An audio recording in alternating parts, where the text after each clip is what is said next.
Hello, boys and girls. It's Mrs. Casa here, and this is my pop-in for you today. And I'm sorry I'm not able to be with you personally on your Google Meets, but we had a family emergency, so I recorded this earlier so that I could connect with you and you could get to know me a little bit better. As you know, I am Mrs. Casa, and I am your Falcon Challenge special teacher. So here we go. Today, I'm going to give you a quick preview of multiple intelligences. And this is just a mini lesson.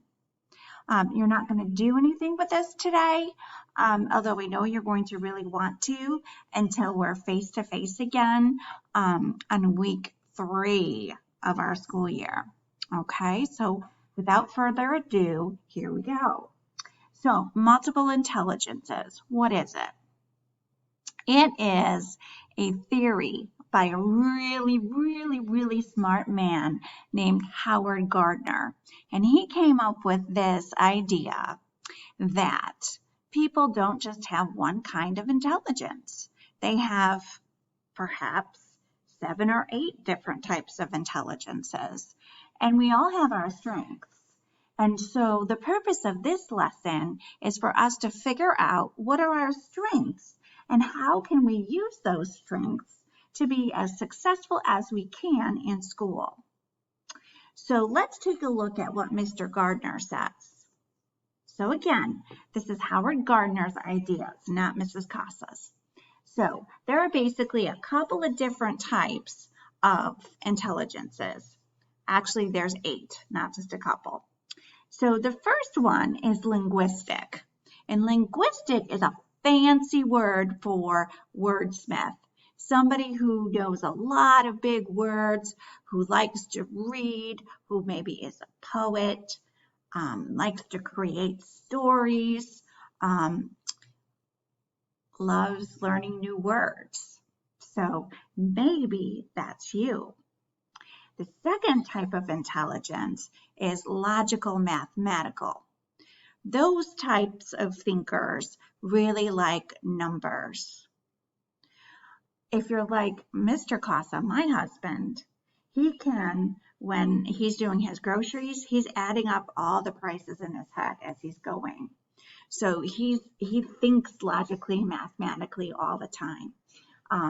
You might really like to think about numbers and try different ways to write them. And you might like to think about pi, which is a very important number.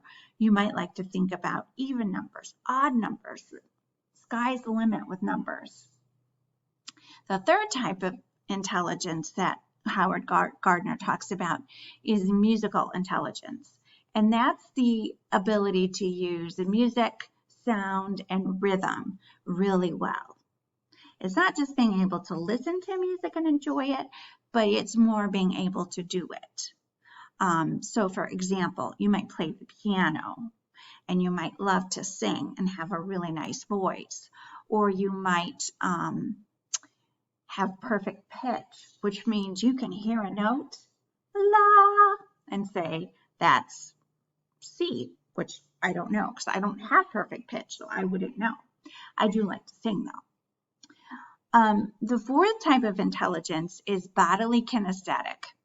And those are people that know what to do with their bodies when they're playing sports.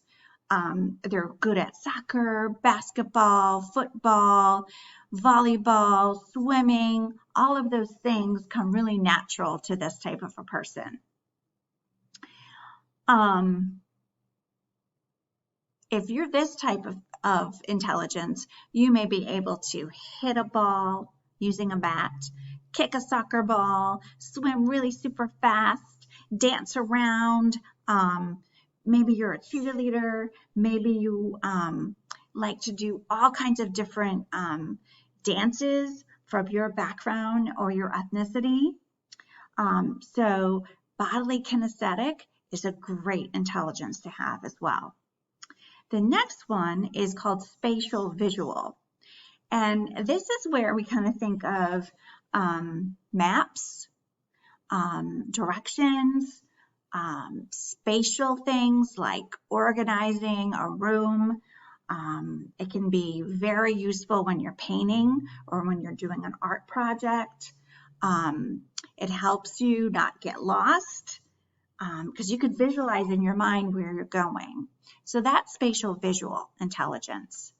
Intrapersonal intelligence is the intelligence that is good about wondering about other people's feelings. So you can kind of tell when someone is perhaps upset or angry. You can figure it out pretty quickly, while others may not notice. So if that is a strength of yours, you would be very sensitive to other people's feelings. The last one on this list is called intrapersonal. And those types of people that have this strength are very self-aware of themselves. So they know how they're feeling. They like to keep journals. They like to reflect and think about how they can do things better.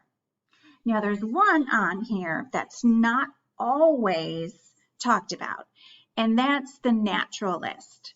And it's not on this slide, but Howard Gardner added it later because he found that the students that he worked with, many of them really liked science and plants.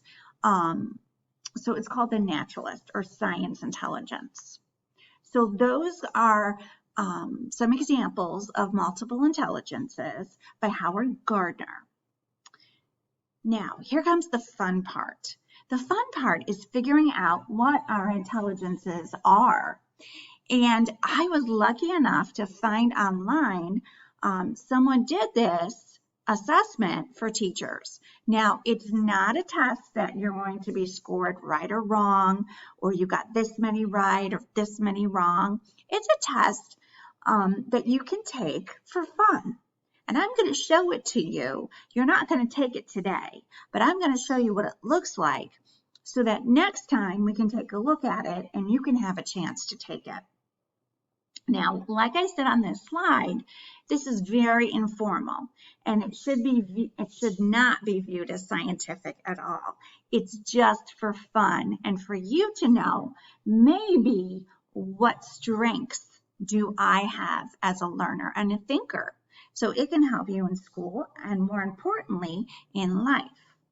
So let's take a look at what this looks like. So I'm going to open this.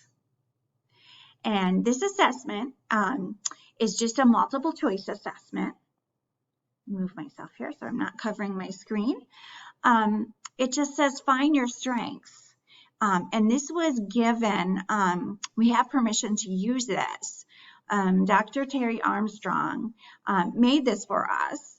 And she is somebody that knows about learning because she's a psychologist too. So she wrote this. So Mrs. Casa didn't write this.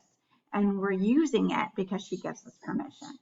So anyway, when you get to take this, you just get to read these statements and figure out if it applies to you or not. So for example, it says, I pride myself on having a huge vocabulary. If that doesn't apply to you at all, you would choose 1. If it really, really applies to you, you would choose 5. Number 2 says, using numbers and numerical symbols is easy for me. So you love to multiply, divide, subtract. You know pi, you know equations. You can solve algebraic equations really quickly. It's easy, you love it.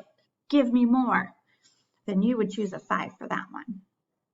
So I know you're going to be excited to take that. Once you find out your strengths, it's going to, let me back up. Once you finish all of the questions, it's going to give you your strengths. And so when Mrs. Casa took this, I came up with 3 things that were a score above a 3. So anything above a 3 on this fun assessment is considered a strength. So I wasn't surprised by what I got, and I put it in this me pie. And a meat pie just gives us an idea of what our top 3 strengths are. So I tried to divide it mostly equal into thirds, but I wanted you to be aware that musical intelligence was my highest. So I tried to make that piece of the pie a little bit bigger than my body movements, kinesthetic, and my interpersonal. So those were my 3 strengths. Now, it doesn't mean I'm not smart in the other areas. It just means that I use those 3 intelligences more than the others. So, how does this help me as a thinker? I can use this knowledge to help me in my learning, and we'll talk more about that next time. Bye, boys and girls. It's good to see you.